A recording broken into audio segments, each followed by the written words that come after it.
বন্ধুরা, গরমের দিনে তেল মশলার খাবার কেন জানি ভালো লাগে না। আমার মতো কি আপনাদেরও তাই? আজকে তাই খুবই সিম্পল একটা রেসিপি নিয়ে চলে আসলাম। আজকে তৈরি করে দেখাবো লাউ শুক্তো। এখানে লাউ শুক্তো রান্না করার জন্য লাউ কেটে নিয়েছি, এরপর নিয়েছি পোস্ত, আর নিয়েছি আদা, কাঁচা লঙ্কা। লাউটাকে পরিষ্কার জলে ধুয়ে কেটে নিয়েছি। লাউ শুক্তো রান্না করার জন্য এখানে আমি ছোট ছোট করে বড়া বানিয়ে নিচ্ছি। আপনারা চাইলে ডালের বড়ার পরিবর্তে বড়িও দিতে পারেন। বড়িও এভাবে তেলে ভেজে দিতে পারেন। ডালের বড়াটা আমার ভাজা হয়ে গিয়েছে, একটা পাত্রে তুলে রাখছি। এখন আমি রান্নাটা শুরু করব। চুলাতে একটি পাত্র বসিয়ে দিয়েছি, তার মধ্যে পরিমাণ মতো তেল দিয়ে দিলাম।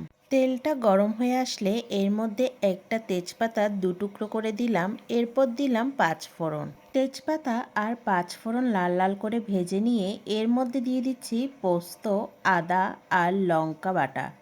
আমি পোস্তটাকে আগে একটু হালকা খোলায় ভেজে নিয়েছি, এরপর আদা, কাঁচা লঙ্কা, পোস্ত একসাথে ব্লেন্ড করে নিয়েছি।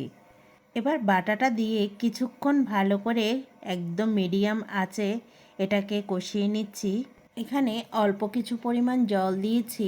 এবার এটাকে 2-3 মিনিট কষিয়ে নিব। দেখুন মশলাটা কষানো হয়ে গিয়েছে। এবার এখানে দিয়ে দিচ্ছি আগে থেকে কেটে রাখা লাউ।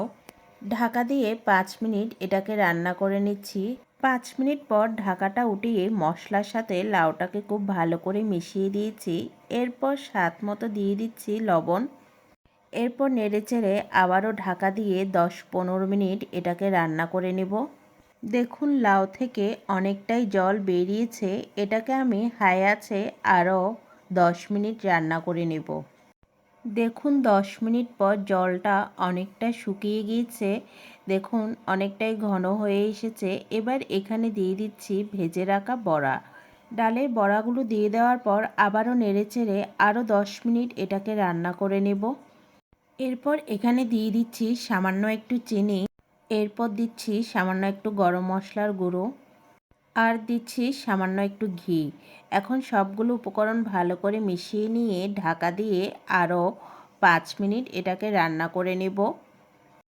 5 মিনিট পর চুলা থেকে নামিয়ে পরিবেশন করে দেখাচ্ছি। দেখুন কত সহজে অল্প সময়ে গরমের দিনে দুর্দান্ত একটা রেসিপি তৈরি হয়ে গেল। এইভাবে আপনারা চাইলে ঘরে লাউ শুক্তো রান্না করে খেয়ে দেখতে পারেন। আশা করছি এই রেসিপিটিও আপনাদের খুব ভালো লাগবে। আজকের রেসিপিটি যদি আপনাদের ভালো লেগে থাকে তাহলে নতুন বন্ধুদের দেখার সুযোগ করে দেবেন। আজকের মতো বিদায় নিচ্ছি। নতুন আরেকটি রেসিপি নিয়ে আবারও আপনাদের সাথে দেখা হবে।